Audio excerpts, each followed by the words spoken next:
How do you handle troll comments over in Cagayan de Oro? What has been the reaction of your fans, followers, and audiences to your return to air?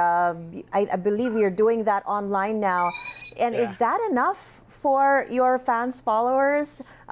Is it time that radio and TV are online instead of on traditional media?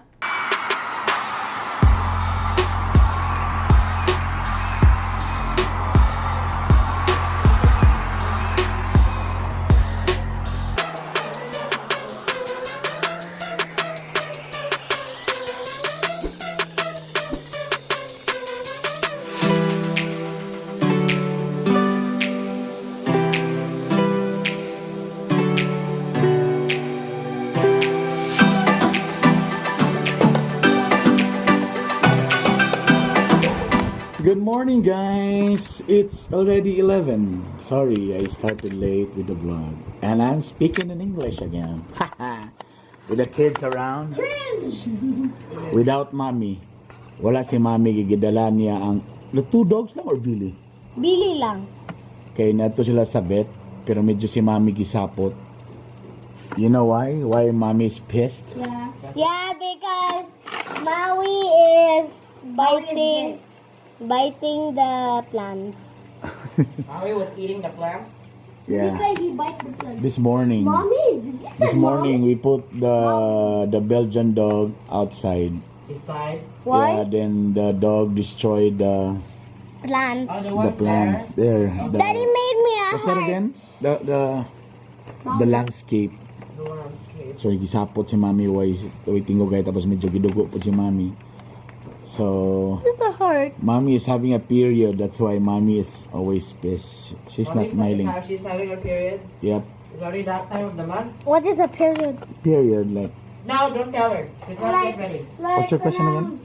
What's a period? Period like thing. Period. No. You're not yet ready. Ew, wala ka sa ka nag-toothbrush. Ew. And my God guys, today medyo na-tense ko kay na ako interview later at 1 o'clock. Kabalo mo asa. Wait. Kabalo mo kung asa ko interviewan karon ha? Maka-tense kay sa GMA. No, just joking. GMA?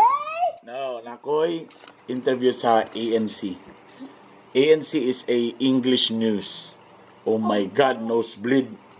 Uh-oh. I don't know if I can answer their question. I can't also. I will just every time if other people will ask me English questions, speak English. Yeah. if I'll talk to you guys, but if other people like I have blackouts, I mean like mental blackout. Yeah. I think. Isod kika istorya basta kung mga bata lang barag mo nang Daddy, sa nanaw na ko nga nag-interview sa akong mga anak lang ako padigay ko Totyo. Pero Wait, kung bangko niya ni Totyo gini ba? Daddy, why you're saying Tagalog again? You said you're gonna say man English. Nosebleed si Daddy.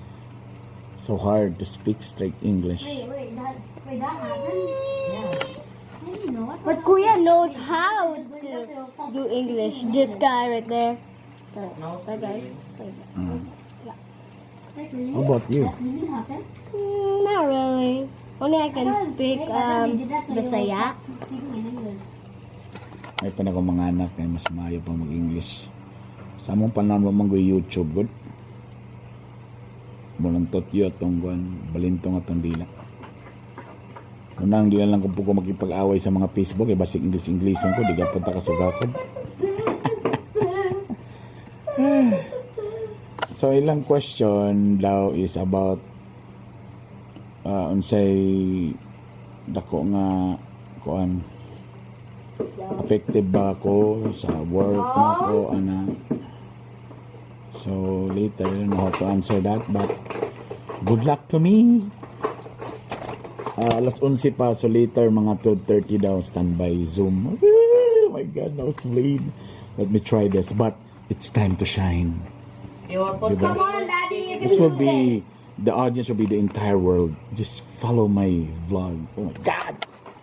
I would have a lot of fans after Why? additional followers. Why? Because it's going nationwide. Followers? That's from TikTok. Followers. Why? Daddy, it's a crown. It's a crown. Wow. No, Daddy, it's a crown for you because you're the king. I'm the king, and you are the I don't know. princess. That's the queen. How about... The mom is the queen. Yeah, Mommy's the queen. Ella is the dog. I'm the princess. The prince? And that's the prince, and that's the prince.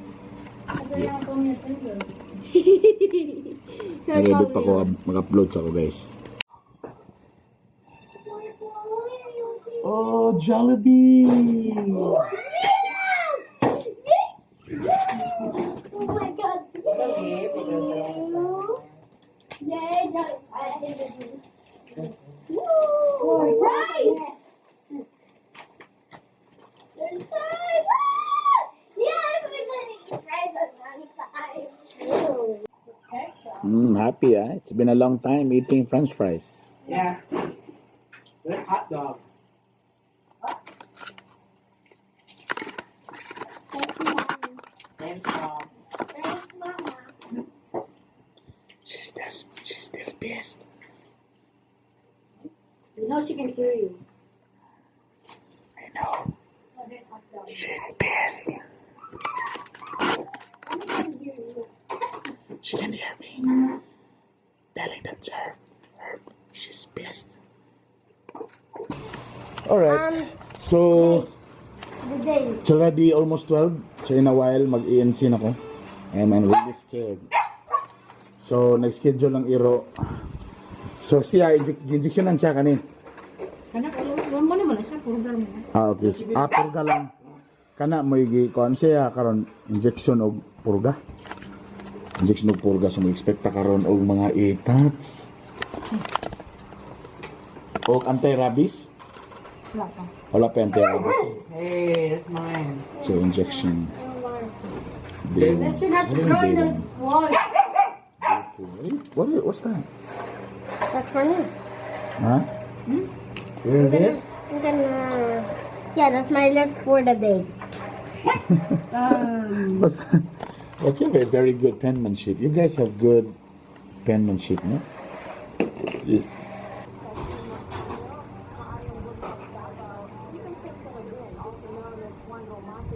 How do you handle troll comments over in Cagayan de Oro? What has been the reaction of your fans, followers, and audiences to your return to air? I believe you're doing that online now. And is that enough for your fans, followers? Is it time that radio and TV are online instead of on traditional media?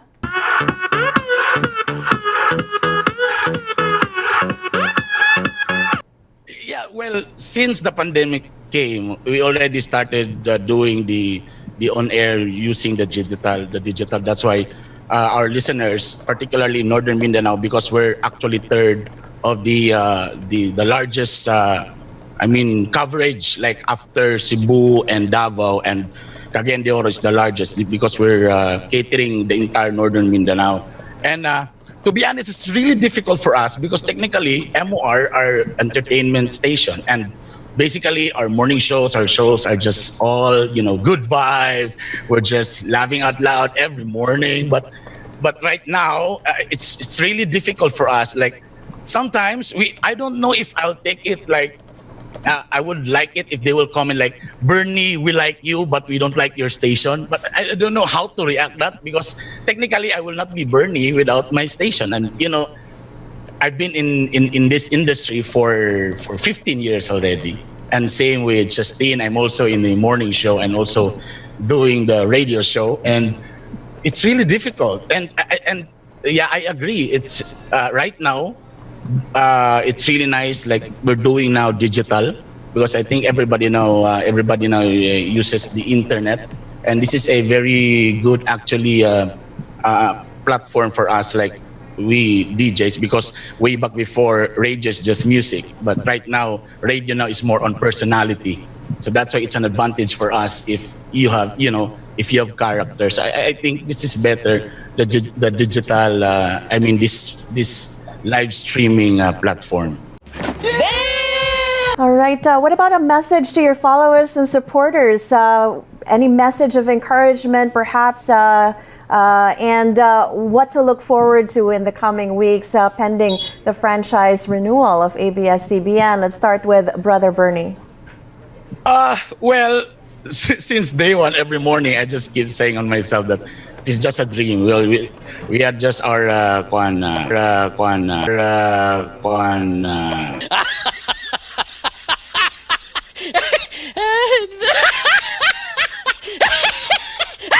we had just our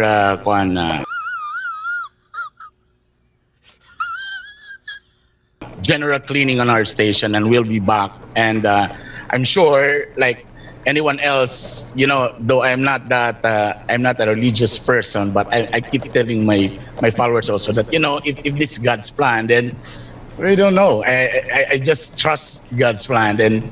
And to all our followers, just hang on there, laban ka pamilya, and we'll be back stronger. But I don't know if thinner or fatter, but we'll be back.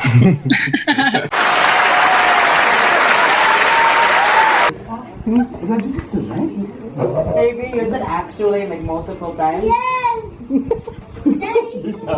Actually, but technically, 100% was my score. If highest 100. 50. What? 90! Nag-iyon may kagkuhan. Mine, Daddy was mentioned kuan. What? Daddy mentioned kuan. Gani kuan. Plus is repeating word. Daddy, that was... Is that and? Sorry. Give it up.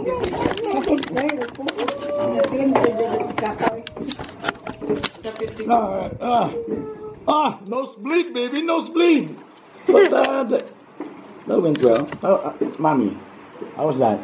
Nakasuti ko kuan, one word kuan. But yeah, that's kuan. Okay lang. But okay lang, di ba? Di ba di na po Manny Pacquiao English, di ba? How Yeah. many percent? How many percent? I've never been nervous. Yeah. All right, back to the real I position. was laughing quietly. Why? Because It was it's just awkward. It was awkward. it was so awkward. ANC. In the picture, there was you there. Since day one, every morning, I just keep saying on myself that it's just a dream. We had just our